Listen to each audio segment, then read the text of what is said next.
$10,000. For most people, that number still feels like safety. It feels like a cushion. It feels like you made it, at least a little bit. And that feeling is exactly what's destroying your financial future. Because here's what nobody is telling you. That $10,000 sitting in your bank account right now is not what you think it is. It is not a safety net. It is not wealth. It is barely survival. And even that is starting to slip. The number looks the same, but the number has been lying to you for years.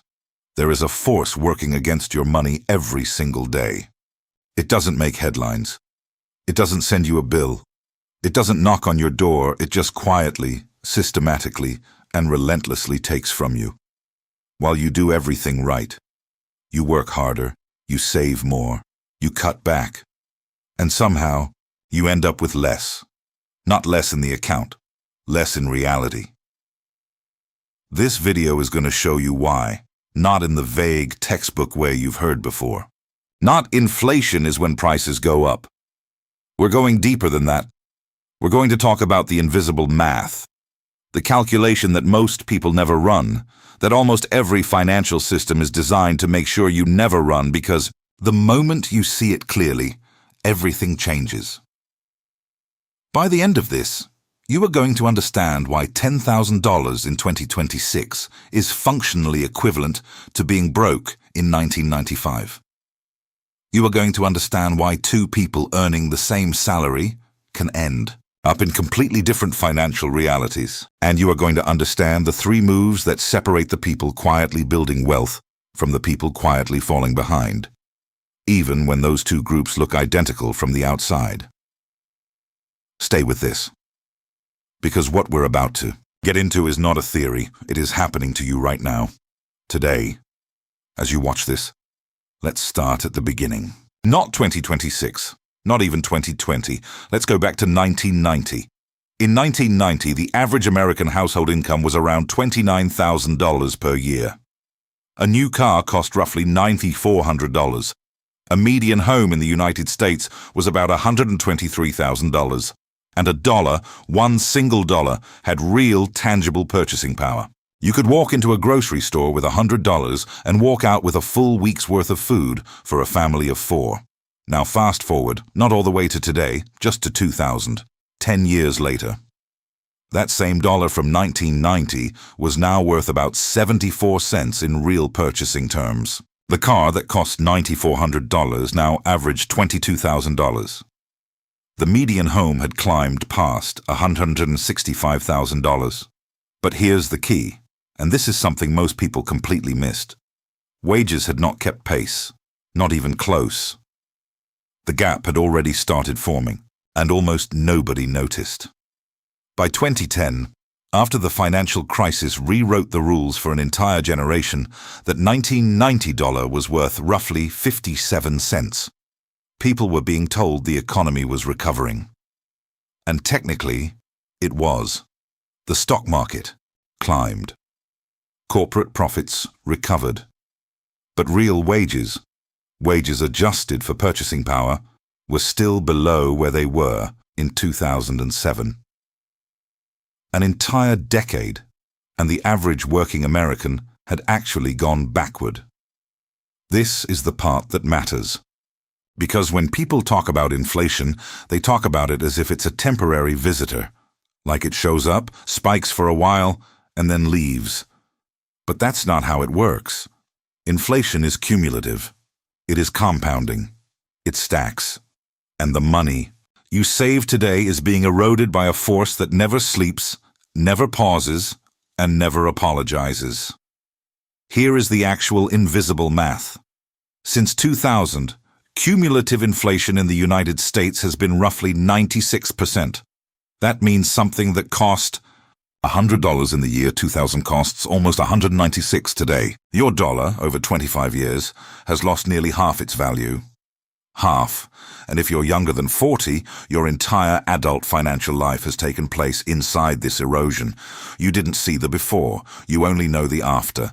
And that is one of the most dangerous financial disadvantages of the modern era. But here's where it gets worse.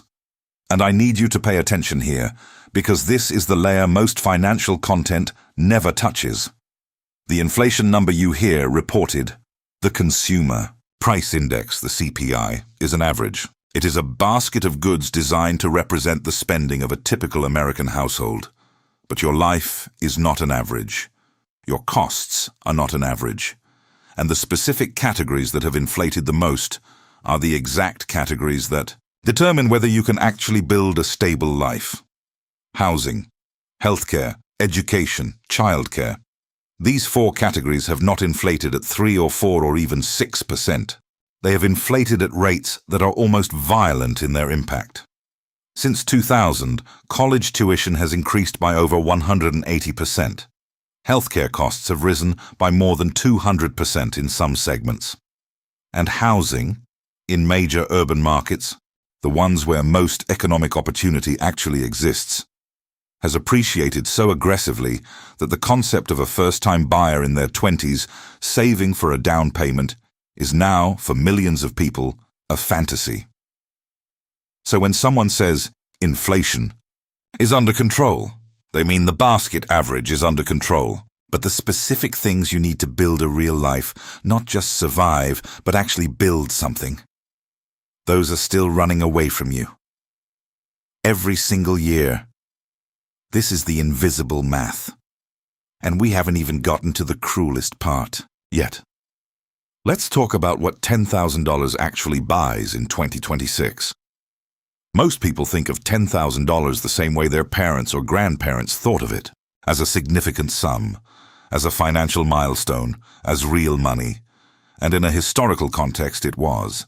In 1985, $10,000 was a down payment on a house in many parts of the country. It was 6 months of a middle-class salary. It represented genuine financial stability. In 2026, $10,000 is approximately 3 to 4 months of emergency fund for a single adult in a mid-cost city, assuming no major unexpected expenses. That's it. That is the entire ceiling of what that number can do for you as a safety net. And the moment a single unexpected event happens, a medical bill, a car repair, a job disruption, that $10,000 doesn't just shrink. It evaporates. The Federal Reserve, for years, recommended that households maintain 3 to 6 months of living expenses in liquid savings. That was the baseline for financial security. In 2026, the average monthly expenses for an American household run between $4,500 and $6,000. That means the minimum financially secure emergency fund is now between $13,500 and $18,000. $10,000 doesn't even hit the floor of what financial security actually requires, but this isn't just about emergency funds. This is about something deeper. Something psychological that is silently wrecking the financial behavior of millions of people. There is a concept in behavioral economics called money illusion. It was first formally described by economist Irving Fisher in 1928, and it is one of the most powerfully destructive cognitive biases that exists in the context of personal finance. Money illusion is the tendency of people to think about money in nominal terms. The number on the bill, the figure in the account, rather than in real terms, which account for purchasing power. When your salary goes from $50,000 to $55,000, your brain registers a 10% gain. It feels like progress, it feels like success. But if inflation during that period ran at 7%, your real raise was less than 3%. You are working harder, earning more on paper, and you have barely moved. And yet the raise felt real. The number went up. The brain celebrated.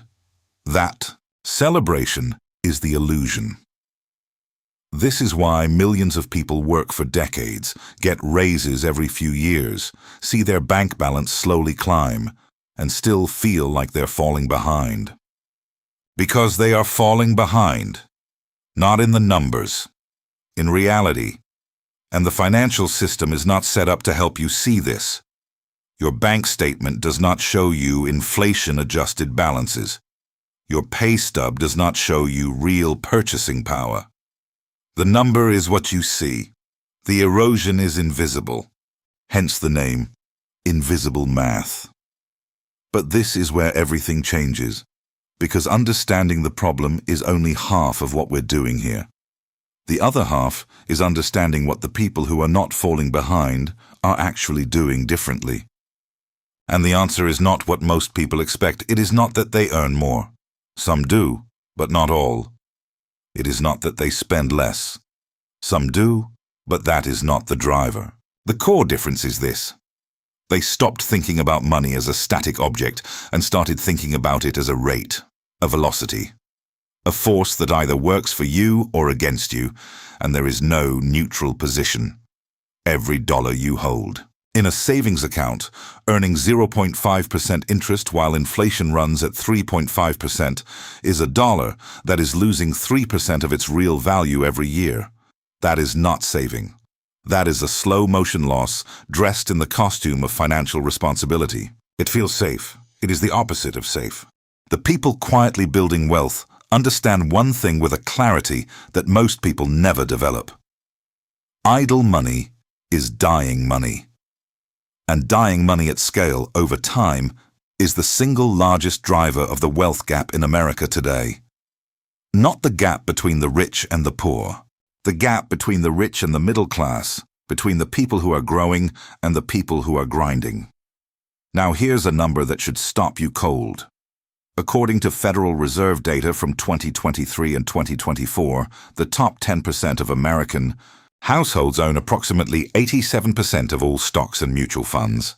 The bottom 50% own less than 1%. That is not just a wealth gap. That is a participation gap. The people who are ahead largely because their money is deployed in assets that grow faster than inflation. The people who are behind largely because their money is sitting still. Or worse, sitting in accounts that are losing ground every single day. This is not a coincidence. It is a structural reality that was designed before most of us were born, and it continues to function exactly as intended. The question is not whether the system is fair. The question is whether you're going to operate inside it as if you don't know how it works, or whether you are going to operate inside it with your eyes fully open. Let me give you a specific example. Because abstractions are not enough here. You need to feel the real numbers. Take two people, both 28 years old, both earning $65,000 a year in 2026, both saving $500 a month. From the outside, they look identical. Same age, same income, same savings habit. In 20 years, they will be in completely different financial realities. Not somewhat different. Not slightly different. Dramatically, life-alteringly different. Person A saves that $500 in a traditional savings account, earning 1% annually. Over 20 years, they accumulate roughly $132,000. It feels like discipline. It feels like success. But adjusted for inflation at a conservative 3% average, the real purchasing power of that $132,000 is closer to $73,000 in today's terms. They saved for 20 years and actually lost ground relative to where they started. Person B invests that same $500 per month in a low-cost index fund, tracking the S&P 500. The historical average annual return of the S&P 500, including dividends, over any 20-year rolling period since 1950, has never been below 6% and has averaged closer to 10%. At 8%, a conservative estimate, Person B ends up with approximately $294,000. Adjusted for the same 3% inflation, the real value of that portfolio is around $163,000. They didn't earn more. They didn't sacrifice more. They simply understood where their money needed to live. The gap between these two people at age 48 is not just a number. It is the difference between options and constraints. It is the difference between being able to make choices about your life versus having those choices made for you by your account balance. It is the difference between financial freedom and the most suffocating kind of modern poverty. The kind where you have enough to survive, but never enough to breathe. And here is the devastating truth. The majority of Americans, the vast majority, are person A. Not because they are irresponsible, not because they don't care, but because nobody showed them the invisible math. Because the system rewards the people who already know, and it never gets around to telling the people who don't. Now we need to talk about the third layer. Because we've covered the erosion of purchasing power, we've covered the behavioral economics of money illusion. But there's a third mechanism at work, and this one is arguably the most insidious of all. It's called lifestyle inflation. And, unlike the other two forces, this one is entirely internal. It lives inside your psychology. It grows with your income. And it is specifically designed by everything in modern consumer culture to consume every financial gain you make before you ever get the chance to deploy it. Here's how it works. You get a raise, a real one, $7,000 more per year. Your brain, operating under money illusion, feels genuinely wealthier. You've been grinding, you deserve this, and the number in your salary is bigger, so you make a small upgrade. Maybe the apartment gets a little nicer. Maybe the car lease goes from $350 a month to $450. Maybe the weekly restaurant budget creeps from $60 to $90. These feel like reasonable, proportionate adjustments to your new income level. They feel like enjoying the fruits of your work. But the math says something different. That $7,000 raise after taxes might net you $4,800 a year. The apartment upgrade costs you $2,400 more annually. The car upgrade costs $1,200 more. The dining increase costs $1,560 more. You have now consumed $5,760 of a $4,800 net raise. You are not wealthier. You are more leveraged. You are spending more than your raise even gave you, and you feel like you're doing fine because the number in your head still feels big. This is the trap that catches even highly educated, financially aware people. Because lifestyle inflation doesn't announce itself. It never shows up as one dramatic decision.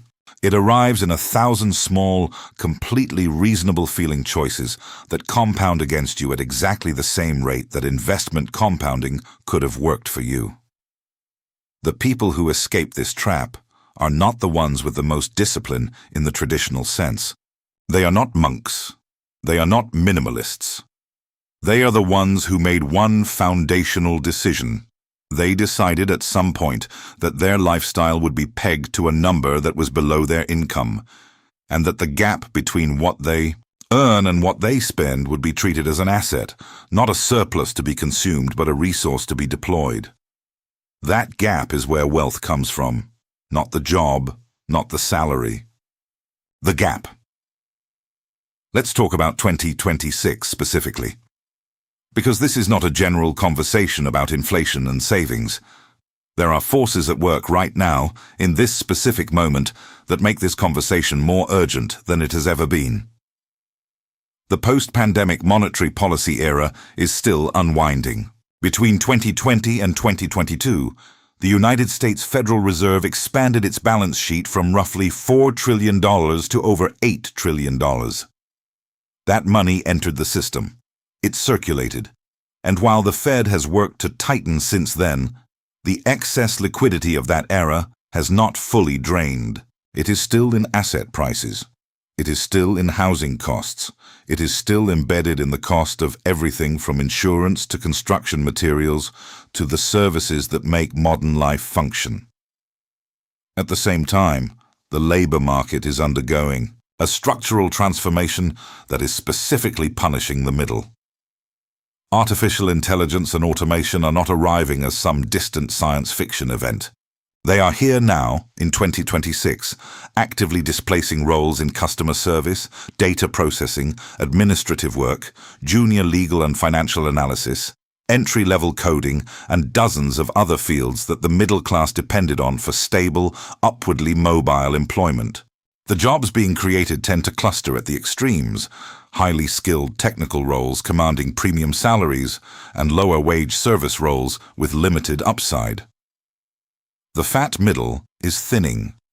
This means the career trajectory that worked for The previous generation, graduate, enter a mid-level role, climb steadily, retire comfortably, is being structurally disrupted. Not for everyone, but for enough people that the strategy of just work hard and save is producing worse outcomes per unit of effort than at any point in modern American economic history. The people who are winning in this environment share a common trait. They are not just earning, they are building. They understand that a salary is a single point of vulnerability. One event, one disruption, one algorithmic efficiency away from vanishing. They are building skills that command premium compensation. They are building assets that generate income independent of their labor. They are building networks and positioning that make them more valuable as human intelligence, not less valuable as human automation. The $10,000 sitting in a savings account is not building anything. It is waiting. And in 2026, waiting is a strategy that costs you roughly $300 to $400 per year in real purchasing power for every $10,000 you hold idle. Over 5 years, that's $1,500 to $2,000 in real value, simply erased. Gone. Without a single bad decision, without a single financial mistake, just by doing what felt safe. Here are the 3 specific moves that change the math. The first is understanding your real inflation rate, not the national average. Yours. Every person's cost structure is different. If you live in a high-cost urban area, your housing inflation is running well above the national average. If you have children in daycare or private school, your education and childcare inflation is catastrophic relative to the CPI. If you're in your 30s with health issues beginning to emerge, your healthcare inflation is accelerating. Take 6 months of your actual spending data, compare it to the same 6 months 2 years ago, and calculate your personal inflation rate. Most people who do this exercise are shocked. Their real inflation rate is often 4 to 6%, not the 2.5 to 3% they hear reported. That gap changes everything about how aggressively you need to deploy capital. The second move is closing the participation gap. If you are in the bottom 90% of Americans by wealth who do not have meaningful equity market participation, the single highest leverage financial action available to you is changing that. Not by picking stocks, not by trying to time markets, by opening a tax-advantaged account, a Roth IRA, a 401k, a brokerage account, and consistently putting capital into broad, low-cost index funds that give you exposure to the productive capacity of the economy. This is not complicated. It does not require expertise. It requires the decision to participate and the discipline to continue participating when the market scares you into wanting to stop. The fear is the price of admission. The people who pay it are the ones who eventually stop worrying about $10,000. Being the new broke, the third move is what I'd call building a return on skill. In an era where AI is compressing the value of average work, the protection is not working harder at average. The protection is developing skills that are rare enough, human enough, and high leverage enough that they command compensation that inflation cannot erode as easily. This looks different for every person. For some, it's a technical specialization in a field where AI is still an assistant, not a replacement. For others, it's a communication or leadership capability that scales in value as organizations become more automated and more desperate for people who can navigate human complexity. For others, it's the skill of building a business, of creating revenue that is not capped at a salary, that can grow faster than any cost of living index. None of these moves are easy. If they were easy, the participation gap wouldn't exist. But they are available, and in 2026, the cost of not making them is not staying in place. The cost of not making them is falling behind while feeling like you're standing still. Let's come back to where we started. $10,000. The number that still feels like safety. That still feels like something your parents would have been proud of. That still carries the psychological weight of a milestone, even as it quietly fails to function as one. The invisible math has been running this whole time. From the moment you started saving, the moment you got your first real job, the moment You felt like you were building something. The math has been working in one direction while most people's strategies have been aimed in another. Not because people are foolish, because the system is not transparent, because the number on the screen never shows you the real number underneath it, but now you've seen the real number. You've seen what $10,000 actually represents in 2026. You've seen the compounding erosion, the participation gap, the lifestyle inflation trap, and the specific forces of this exact moment in history that are accelerating everything. You've seen the math that was designed to be invisible. And here is the thing about invisible forces. The moment you can see them, they lose their power over you. They don't disappear. Inflation doesn't stop because you understand it. The participation gap doesn't close because you're aware of it. But the moment you see these forces clearly, you can stop being their passive victim and start making decisions that account for them. That is the only advantage that matters. Not income, not luck, not the right background or the right market timing. Just seeing clearly what most people are never shown. The real broke is not having nothing. The real broke is having just enough, that you feel safe, while everything around you moves faster than you are.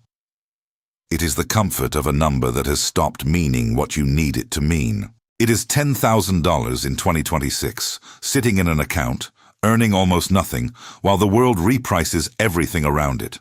You watch this whole video. That means something. It means you're the kind of person who wants to understand the system you're living inside, not just survive it. So here's what to do with that. Share this with someone who needs to see the invisible math.